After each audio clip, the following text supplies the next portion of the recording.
Hello everyone. हमने इसके पहले जर्नल कंप्लीट कर दिया है और लेजर का मीनिंग भी सीख लिया है।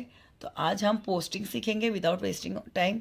तो पोस्टिंग सिखाने के लिए मैं एग्जांपल के तौर पे 102 पेज नंबर का इलस्ट्रेशन 11 लेने वाली हूँ, जिसकी जर्नल एंट्रीज यहाँ पे दी है और सिर्फ कैश अकाउंट दिया है, बट हम सारे के सारे अकाउंट्स बनाना सीखेंगे।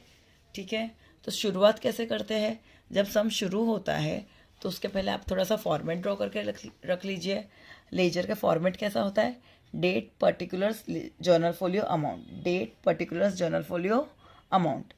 यहाँ पे डेबिट लिखना है, यहाँ पे क्रेडिट लिखना है।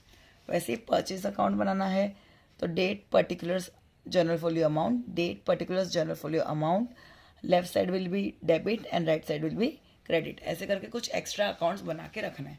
तो जैसे जैसे जर्नल एंट्रीज आएगी, ट्रांजेक्शन्स पढ़ेंगे, उस हिसाब से मैं पोस्टिंग बताती रहूँगी साथ में। ओके, तो पहले in the books of XYZ company दिया होगा। अभी ये इलस्ट्रेशन है इसलिए यहाँ पे दिया नहीं है, अदरवाइज आपको लिखना है इन द बुक्स ऑफ जो भी कंपनी का नाम दिया होगा वो।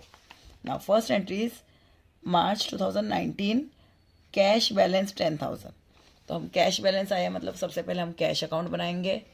ठीक है, कैश इज़ रियल अकाउंट, तो debit what comes in, credit what goes out.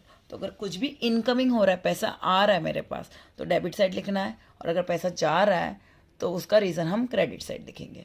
ठीक है, तो पहले दिया है कैश बैलेंस 10,000 और वो डेट क्या है 1, तो हम यहाँ पे 2019 मार्च 1 लिख देंगे date. 2 balance brought down 10,000 rupees. ठीक है, फर्स्ट बैलेंस लिख दिया, वेरी इजी। उसके बाद बॉट गुड्स ₹2,500। अब इसकी जर्नल एंट्री क्या होगी? Purchase to cash. कैसे होता है? अगर आपको एंट्रीज नहीं समझ में आ रहा है कैसे करना है तो उसके लिए आप जर्नल्स के वीडियोस देख सकते हो। तो इसकी जर्नल एंट्री होगी purchase account debit to cash account. तो अभी हमने नेक्स्ट परचेज अकाउंट बनाना है, बिकॉज जितनी जर्नल एंट्रीज में जितने वर्ड्स आएंगे उन सबके अकाउंट्स होने चाहिए। तो purchase account debit to cash account, तो हम परचेज अकाउंट बनाएंगे। This is debit side, this is credit side. अब परचेज कौन सा अकाउंट है? नॉमिनल अकाउंट है, गोल्डन रूल। तो इट इज़ एक्सपेंस, तो मोस्टली इसकी सारी एंट्रीज यहाँ पे आएगी। यहाँ पे रेयरली कोई एंट्री आ सकती है। ठीक है, तो क्या एंट्री है? Amount is 2,500। तो परचेज अकाउंट डेबिट, तो परचेज के डेबिट साइड लिखेंगे हम लोग। डेट लिख लीजिए मार्च 6 है और अमाउंट लिख लीजिए, बट यहाँ पे हमें रीज़न लिखना है।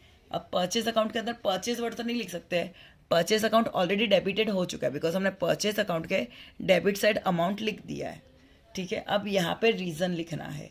परचेज किया है तो उसके साथ क्या हुआ है, जो क्रेडिटेड वर्ड है वो लिखना है। तो हमने क्रेडिट किसको किया है? कैश को। तो जब हम लेफ्ट साइड लिखते हैं तो हम टू वर्ड से शुरू करते हैं, तो टू कैश अकाउंट। ठीक है, तो आधा जर्नल ख़त्म हो चुका है, परचेज अकाउंट की एंट्री हो गई। अभी to cash account, to cash मतलब परचेज किया तो कैश गोज आउट हुआ है, तो टू कैश अकाउंट क्रेडिट है, तो हम क्रेडिट साइड उसकी एंट्री करेंगे। मार्च 6, अमाउंट इज 2,500। अब यहाँ पे रीज़न लिखना है कि कैश गोज आउट क्यों हुआ है, बिकॉज हमने कुछ परचेज किया, तो यहाँ पे लिखेंगे हम बाय परचेजेस अकाउंट। ठीक है, देखो परचेज अकाउंट डेबिट है तो परचेज अकाउंट डेबिट साइड 2,500, अंदर रीज़न कौन सा लिखेंगे? जो क्रेडिट वर्ड है। In the same way cash goes out हुआ है तो कैश को क्रेडिट करेंगे 2,500 से, अंदर रीज़न लिखेंगे जो हमने डेबिट वाला वर्ड यूज़ किया जर्नल में। तो आपको इसके लिए जर्नल आना चाहिए। अभी मैं बेसिक में बता रही हूँ, फिर विदाउट जर्नल शॉर्ट में कैसे एंट्रीज करते हैं वो हम देखेंगे। Next is received from Sudhir 3,000।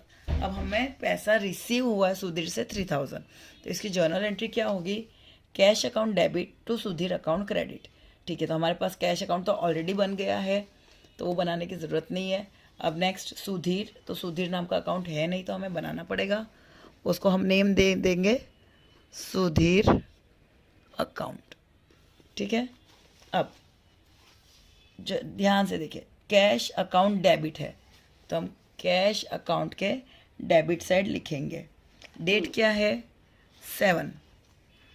7 को, और अमाउंट क्या है? 3,000। तो कैश अकाउंट डेबिट हो गया है, कैश में इनकम हुई है, हमें रिसीव हुआ पैसा, पैसा इनकमिंग हुआ है कितना 3000। कैसे हुआ? टू सुधीर, जिसको क्रेडिट कर रहे हैं उसका वर्ड चाहिए, उस अकाउंट का, किसने हमें पैसा दिया वो लिखेंगे। अब सुधीर का भी अकाउंट है, सुधीर अकाउंट को हमने यहाँ क्रेडिट किया है, तो सुधीर अकाउंट को हमें यहाँ क्रेडिट साइड लिखना है। कितना अमाउंट लिखना है? 3000 लिखना है।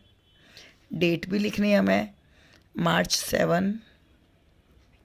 ठीक है, यहाँ पे रीज़न लिखना है, तो हमने डेबिट जो किया है वो लिखेंगे by cash account.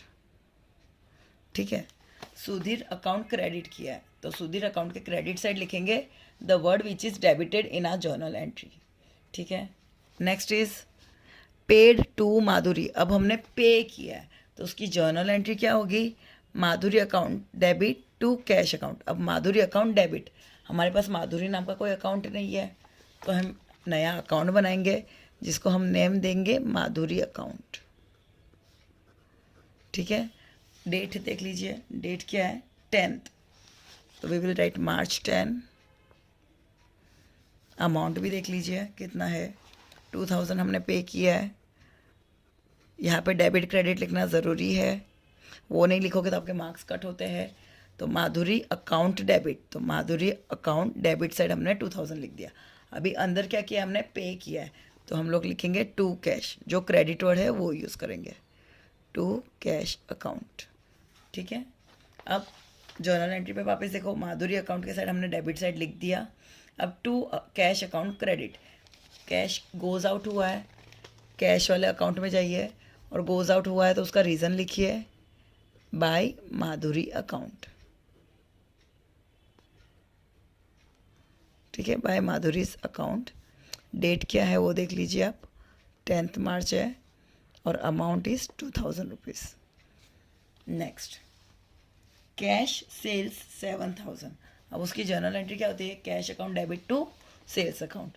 Cash account already बना हुआ है, सेल्स अकाउंट है नहीं हमारे पास, सेल्स अकाउंट बनाना पड़ेगा, सेल्स अकाउंट।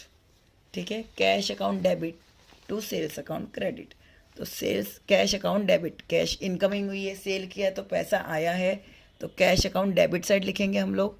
कितना अमाउंट आया है हमारे पास? 7000 आया है। किस डेट को आया है? 12 को आया है। क्यों आया है? तो सेल्स, द रीज़न, जिसको हमने क्रेडिट वर्ड यूज़ किया है वो चीज़ यहाँ पे हम लिखेंगे, टू सेल्स अकाउंट। अब हमने सेल्स अकाउंट बनाया है, तो ज़रा ध्यान से देख, टू सेल्स अकाउंट क्रेडिट, तो सेल्स के क्रेडिट साइड लिखेंगे हम बाय कैश अकाउंट। डेट लिखना ना भूलो और अमाउंट लिखना मत भूलना। देख लो क्या है, 7000, and the date is 12, that is March 12. Next, last is paid rent 3500, it is paid rent rupees 3500, तो उसकी जनरल एंट्री होगी rent account debit to cash account. तो अभी रेंट अकाउंट हमारे पास है नहीं, तो हम बनाएंगे रेंट अकाउंट।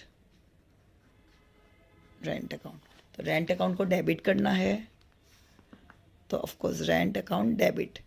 डेट देख लीजिए और अमाउंट देख लीजिए कितना है, 20 and 3500, तो इट इज़ March 20। आप पूरा लिखिए, यहाँ पे एक्चुअली वीडियो में दिख नहीं रहा है इसलिए मैंने सिर्फ M लिखा है, 3500। और कैसे पे किया है हमने? टू कैश अकाउंट, कैश से पे किया है हमने, तो हम लोग यहाँ लिखेंगे टू कैश। अब कैश गोज़ आउट हुआ है तो कैश अकाउंट में आ जाइए, डेट लिखिए, और गोज़ आउट हुआ है पैसा 3500, रीज़न लिख लीजिए बाय रेंट, रेंट की वजह से हमारा पैसा गोज़ आउट हुआ है। तो ये इजीली पोस्टिंग हो चुकी है। अब हमें बैलेंसिंग कैसा करना है वो मैं बताती हूँ। आपको डेबिट का टोटल करना है और क्रेडिट का भी टोटल करना है। तो देखिए टोटल करके इट इज़ 20,000, तो यहाँ पे भी 20,000 होना चाहिए, बट यहाँ पे 20,000 नहीं हो रहा है, कुछ तो अमाउंट मिसिंग है। तो कितना मिसिंग है? 20,000 minus this is 2 + 2 4 + 3 7 and 8,000 minus करेंगे, तो कितना बैलेंस हमारे पास पैसा बच रहा है? 12,000। हमारे पास 20,000 टोटल इनकमिंग हुआ था, उसमें से 8,000 का आउटगोइंग किया है, तो हमारे पास 12,000 बचा है। तो उसको हम 31st डेट को क्या बोलेंगे? By balance carried down. और यही चीज़ नेक्स्ट मंथ में क्रेडिट की चीज़ डेबिट साइड में हमारा अप्रैल 1 को टू बैलेंस ब्रॉड डाउन हो जाएगा 12,000 रुपीज़। ये जो 12,000 है ये यहाँ पे ब्रॉड डाउन हो जाएगा। इतना आपको करना है, उसके बिना आपको मार्क्स नहीं मिलेंगे। ठीक है, वैसे ही आपको सारे अकाउंट को बैलेंस करना है, एक एक अकाउंट को बैलेंस करना है। अब परचेज अकाउंट आ गया है, इधर 2,500 है तो इसको राउंडेड ऑफ कितना होगा 2,500 और यहाँ पे भी हम लिखेंगे 2,500। हम राउंडेड ऑफ हमेशा 31 मार्च को करते हैं तो यहाँ पे मार्च यहाँ का टोटल 2,500 है तो ऑफकोर्स यहाँ पे भी 2,500 लिखेंगे।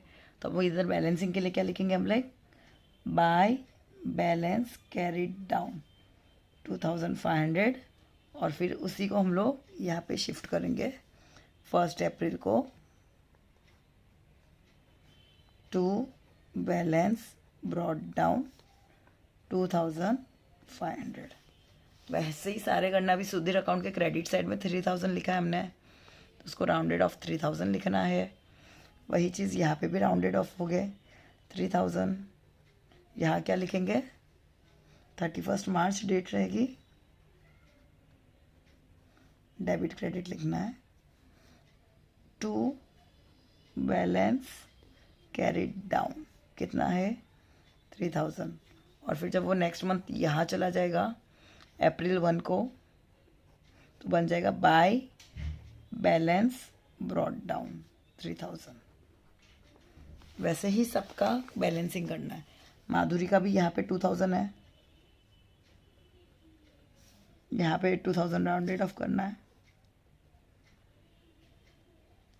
तो यहाँ पे मार्च 31 को करेंगे तो लिखेंगे by balance carried down 2,000 rupees और इसको फिर यहाँ पे अपोजिट साइड अप्रैल 1 को लिखेंगे to balance brought down 2,000 rupees. वैसे ही सारे अकाउंट को करना है। सेल्स का इधर 7,000 है, यहाँ पे भी 7,000 होना चाहिए तो उसके लिए हम लोग लिखेंगे मार्च 31 को to balance carried down 7,000 rupees, जिसको हम नेक्स्ट मंथ के लिए अप्रैल 1 को लिखेंगे to balance brought down 7,000 rupees. वैसे ही रेंट अकाउंट को भी करेंगे राउंडेड ऑफ 3,500, यहाँ पे भी 3,500। मार्च 31 को इस साइड होगा तो हम लिखेंगे बाय बैलेंस कैरिड डाउन कितना है 3,500, जो हम नेक्स्ट मंथ को फॉरवर्ड करेंगे that is April 1 to balance brought down it is 3,500। ठीक है, तो ऐसे करके इजीली आपको राउंडेड ऑफ करके यहाँ तक करोगे तब आपका पूरा सम काउंट होगा। ठीक है, ऑल द बेस्ट।